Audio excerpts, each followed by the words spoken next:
Bom dia, boa tarde, boa noite, meus queridos alunos. Vamos começar a nossa disciplina de fitossanidade novamente e o assunto de hoje vai ser sintomatologia. É um ramo da fitopatologia muito importante que a gente vai aprender a ver os sinais e os sintomas das plantas que estão doentes, tá? Vamos lá, acompanhe. Então, vamos definir primeiramente o que é a sintomatologia. É a parte da fitopatologia, no caso, a fitopatologia é o estudo das doenças de plantas, que estuda os sintomas e os sinais, que visa a diagnose, no caso, o diagnóstico de doenças de plantas. O sintoma, vamos lá ver a diferença do que um sintoma, um sinal e um quadro sintomatológico. O sintoma é qualquer manifestação das reações da planta a um agente nocivo. Esse agente nocivo pode ser um fungo, um vírus ou uma bactéria, um agente biótico, né? E os sinais são estruturas exteriorizadas no tecido doente, tá? Exteriorizadas. O quadro sintomatológico é uma sequência completa dos sintomas que ocorrem durante o desenvolvimento de uma doença. E aí eu vou mostrar aqui para vocês, aqui ó, o sintoma, por exemplo. Esse aqui é um sintoma de uma cenoura que está sendo atacado por um nematóide, chamado de meloidógena. Então, aqui é um sintoma. Vocês estão observando o sintoma na cenoura que está desse jeito com essas galhas, né? A galha é um sintoma na fitopatologia. Já a verrugose também é um sintoma, verrugose do abacateiro. Não sei se vocês já viram um abacate desse jeito aqui, ó. Aqui é um sintoma chamado da doença de verrugose do abacateiro, tá? E os sinais? Os sinais, gente, como vocês podem ver aqui, essa batata baroa. Essa batata baroa aqui é um crescimento micelial e a esporulação, que dá a doença de podridão azeda da batata baroa. É uma batata bem parecida, uma batata parecida com a batata inglesa, com um gostinho diferente. Aí, isso aqui, ó, esses bichinhos brancos aqui, é do fungo, a esporulação, que são os esporos que vai fazer com que tenha o sinal da doença, né? É um crescimento micelial. Já aqui, ó, vocês estão vendo esses branquinhos também, que são os esporos? São os esclerócios, que é o crescimento micelial, que tem a doença murcha e esclerócio de feijoeiro. Então, esse aqui é no feijão que pode acontecer, um sinal de que aqui tem alguma doença, algum fungo. Antes de tudo, vocês têm que entender a diferença de um sintoma que tem uma planta com falta de nutrientes, com falta de algum adubo, do NPK ou algum micronutriente, de uma planta que está doente, realmente atacada por algum agente biótico. Então, os sintomas simétricos, eles raramente são causados por agentes bióticos. O que é que eu quero dizer com isso? Vocês estão vendo aqui essas folhas de milho, né? Essas folhas de milho aqui, eu vou dar um exemplo para vocês. Aqui é uma folha que está saudável. Não tem nenhum problema de falta de nutrientes, nenhuma... Não está doente, não tem nenhuma doença. Já aqui, ó, não sei se vocês podem ver, roxeado, falta de fósforo. Aqui, falta de potássio, falta de nitrogênio, falta de magnésio e seca, né? Aqui falta d'água. Então, se vocês observarem aí, nessa planta aqui, que tá com problema de fósforo, você vê que tá simétrico. De um lado tá roxo, bem direitinho, e o outro lado tá igualzinho, ó. É simétrico um lado do outro da folha. Aqui também, no potássio, aqui tá simétrico de um lado do outro. Então, os sintomas, eles são simétricos de um lado da planta e do outro. Vocês estão vendo? Também simétrico. Então, geralmente, quando esse sintoma é simétrico, é problema de nutriente, falta de nutriente, tá? Já aqui numa doença, vamos supor, uma doença aqui causada por uma bactéria, você vê que não tá simétrico, ó. Aqui tá branquinho, aqui já não tá. Aqui já tá branquinho, ó, necrosado, e aqui não tá. Então, tá meio bagunçado, como vocês podem ver que tá meio bagunçado os sinais, os sintomas, né? No caso, os sintomas. Aí já é uma doença, aqui no caso, causada por bactéria. Outra aqui, vocês estão vendo essas manchas aqui, meio disperso. Então, isso aqui também é um sintoma de doença. Então, para lembrar, sintomas simétricos são geralmente vistos em plantas que estão com problema de nutrição. Aí tem que adubar para melhorar.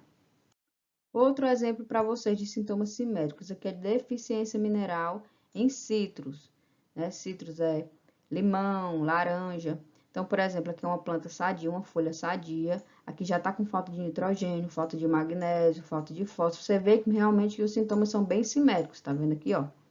Aqui falta de ferro. Um lado da folha está igual ao do outro. Então, é um sintoma de falta, realmente é falta de nutrientes. Eu vou mostrar para vocês aqui na diagnose, né, sintomas e sinais, a diferença dos sintomas simétricos dos assimétricos. Assimétrico é, lógico, que não tem simetria. Então, vamos lá, por exemplo, aqui, ó, uma folha sadia, verdinha, tá boa, bonitinha. Aí aqui a deficiência de zinco, ó, um lado igual ao outro, bem simétrico, falta de nutriente. E a HLB, que é uma doença causada por uma bactéria, que como vocês podem observar aqui, ó, não tá simétrico. Vocês estão vendo que os sintomas não estão simétricos? Aqui tá meio amarelado, aqui já não tá. Então, são sintomas bem pontuais, dispersos na folha. Aqui já é, então, um sintoma assimétrico que é causado por alguma doença, algum fungo, alguma bactéria, algum vírus e algum nematóide. Aí eu pergunto a vocês, olhando essas figuras A, figura B, C e D, né? C e D. Vocês dão uma pausada aí no vídeo para dizer para mim se isso aqui é falta de nutrientes, se isso aqui é doença. Aí vocês anotam aí, diz A, B, C e D, se é falta de nutriente ou é uma doença. Dá uma pausada, dá uma visualizada aí nas folhas, para saber se tem algum sintoma simétrico ou assimétrico. Pronto, quem respondeu que os sintomas aqui nesse item A é assimétrico, acertou. Porque, por exemplo, aqui é o ácaro, que é uma praga, e ele atacou essa planta, e você vê aqui que é realmente assimétrico. Não tá um lado igual ao outro. Já que a deficiência de zinco, tá bem visível realmente que é simétrico, um lado igual ao outro. Então, aqui é falta de nutriente no B. No item C aqui, é falta de magnésio. Você vê que é bem simétrico um lado igual ao outro. Então, não é causado por alguma doença. Já esse aqui, item D, é a doença Green, que é chamado de HLB. Aqui você vê também que não tem uma simetria nesses sintomas. Parabéns aí para quem acertou e parabéns também para quem não acertou, que nós estamos aprendendo. Vamos continuar falando um pouquinho sobre a diferença de sinal para sintoma. Então, o sinal são exemplos de sinais.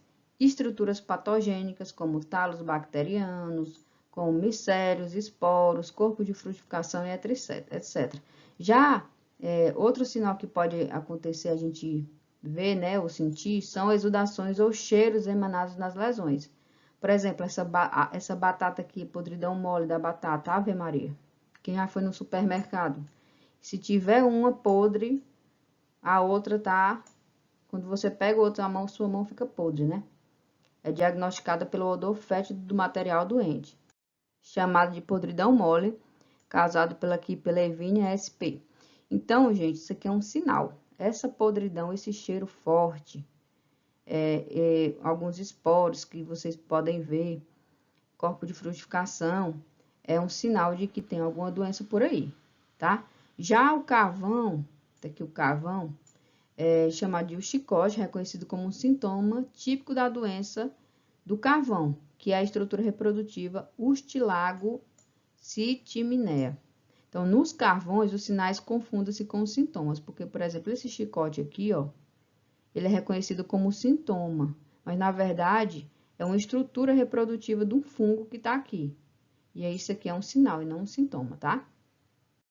Outro exemplo de sinal, vocês podem observar sobre as espiguetas, aqui é um trigo, a planta de trigo, sobre as espiguetas afetadas, tem um crescimento micelial de coloração branco a rosada. Vocês estão vendo aqui, ó, que tá meio branco com rosado, isso aqui são os esporos. Então, isso aqui é um sinal de que a planta está doente. Não vai confundir com a teia de aranha, não, viu, gente? Porque a gente vê, às vezes, pega uma planta assim, uma folha, tá com a teia de aranha. Não, isso aqui é uma doença. Não, isso aqui é um inseto. Inseto não, né? Porque a aranha não é um inseto, né? É um aracnídeo. Isso aqui, na verdade, quando a gente vê uma teia de aranha, não é uma doença. É a teiazinha que ela tá lá. Não confunda com o esporo. E aqui também, ó, é a doença chamada brusone, que é espiga de trigo. É um sinal do patógeno, que é um desenvolvimento micelial de coloração mais cinza no ponto de infecção. Então, aqui é a doença brusone e aqui são sintomas de giberela, que são doenças do trigo. Aí são os sinais, né, que eu mostrei para vocês, os esporos. Já o quadro sintomatológico durante o desenvolvimento das doenças, há uma sucessão de sintomas. São vários sintomas que você pode observar quando você está vendo uma doença.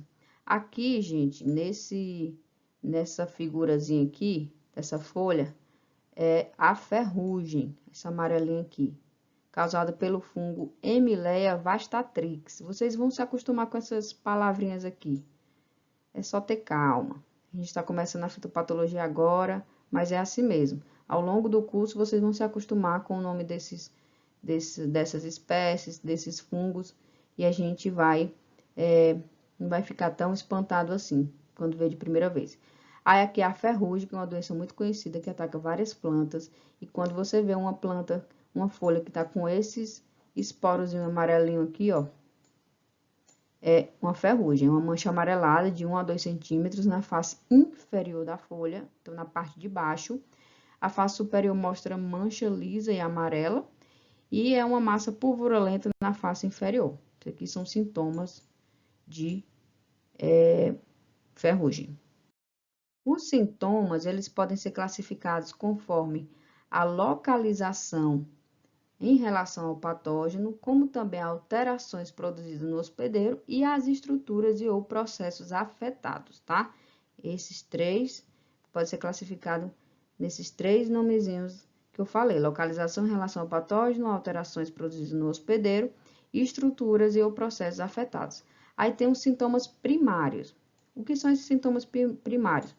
É a ação direta do patógeno sobre o tecido dos órgãos afetados. Vocês estão vendo aqui, ó, a mancha da cercospórea, a mancha da corinespora, né, no caso. Tem um sintoma primário que você pode observar aqui na folha. Você vê que é assimétrico, né? Então, é uma doença, tá? E aí, é uma mancha de corinespora, causada por essa corinespora cassícula. E aqui é um sintoma primário também, que é a entomosporiose do marmelo. São manchas foliares e podridões nos frutos. Geralmente são os sintomas primários. Aí tem também os sintomas secundários. Os sintomas secundários são aqueles exibidos pela planta em órgãos distantes no local de ação do patógeno. Exemplo, murcha da bactéria, murcha bacteriana do pimentão. Vocês estão vendo aqui, fica murcho mesmo, parece até falta d'água. E a pimenta causada pela Ralstonia solanacearum. Então, são sintomas secundários. Geralmente, são subdesenvolvimentos das plantas e murchas vasculares. Então, sintomas primários e sintomas secundários. Outro sintoma secundário bem visto é a folha carijó. Não sei se vocês já viram essa podridão parda da haste aqui, ó. Escurecimento castanho escuro e arroxeado da medula em toda a extensão da haste, é seguido de murcho, amarelecimento das folhas e frequente necrose entre as nervuras das folhas, caracterizando assim a folha carijó, que parece como se fosse um pé de uma galinha, né? Galinha carijó. Então, esse aqui é um sintoma secundário. Terminamos de falar, então, da classificação dos sintomas enquanto a sua localização. Então, são sintomas primários e secundários. Eu não sei se vocês entenderam, mas, por exemplo, eu vou dar um exemplo aqui para vocês. Aqui é uma bananeira que está com fusariose e ela está com murcha. Então, geralmente, uma murcha é causada por alguma bactéria que ela está atacando, por exemplo, a raiz. Como está atacando a raiz, aí, se ela está atacando a raiz, a gente não vê o sintoma na raiz, a gente vê o sintoma longe, né? Na parte aérea. Ela tá atacando a raiz, mas o sintoma você tá vendo na parte aérea. Por quê? Porque como a bactéria, ela tá atacando lá a raiz, o caule, ela tá diminuindo a quantidade de nutrientes que tá passando para a parte aérea, porque ela tá ali só realmente se alimentando, né? E o que acontece? Tem uma murcha na parte aérea, então o sintoma é secundário, porque a gente não tá vendo nada na raiz, tá ok? Aqui também no tomate do mesmo jeito, ó. Murcha geralmente é um sintoma secundário. Já a mancha na folha é um sintoma que é um sintoma direto, um sintoma primário. Aí vamos continuar aqui. Sintomas fisiológicos. Tem, vixe Maria, os sintomas fisiológicos, ele tem o aumento da respiração, que é um sintoma fisiológico, o aumento da respiração, todo o processo infeccioso nos tecidos do hospedeiro gera na área lesionada um aumento na taxa de respiração das células atacadas e adjacentes. Exemplos, as plantas de trigo, por exemplo, atacadas pelo carvão, que é o fungo Stilago tritice, apresentam um aumento de 20% na taxa de respiração em relação às plantas sadias. Então, quando a planta está sofrendo alguma doença, por exemplo, esse carvão, a taxa dela, ela aumenta a respiração para poder continuar sobrevivendo. Entenderam? Aí tem as plantas de bananeira, como eu falei aqui, e de tomate, são infectadas pelo Fusarium oxysporo, que causa as murchas e que também são sintomas fisiológicos e secundários. Espero que tenham gostado. Vamos então continuar com a nossa segunda videoaula. Bons estudos a todos e vamos lá!